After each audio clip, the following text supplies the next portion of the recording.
Hypnotic Gastric Band Plus, session number 3.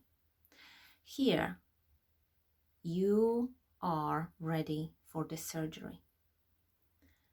Majority of my clients are ready.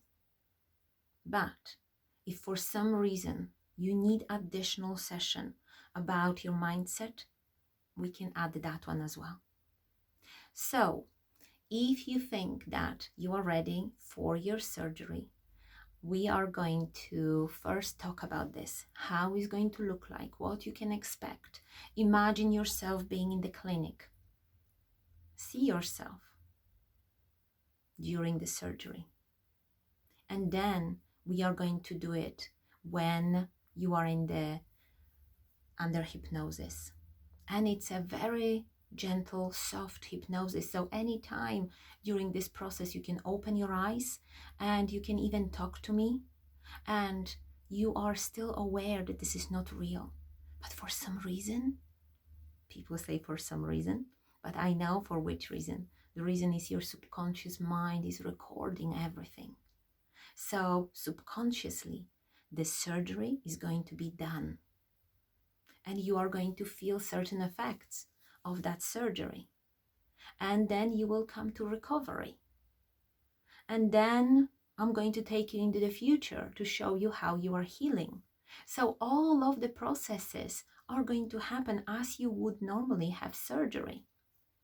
And your mind is going to really believe that you had it done.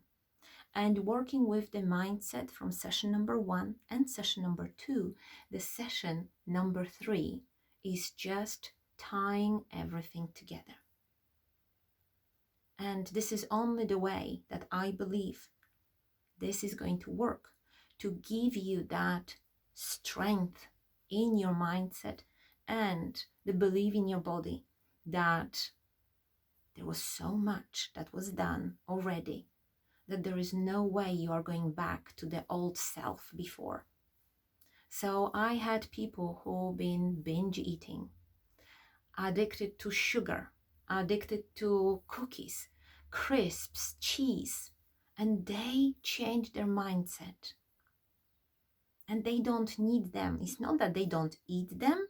Again, I would like to just to make sure that if you want to eat certain things, you can still make a choice, but it's going to be your choice, not like going in direction of cheese and you have to have it because the cheese is calling you, or the crisps. You will be able to make your own decisions and your own choices.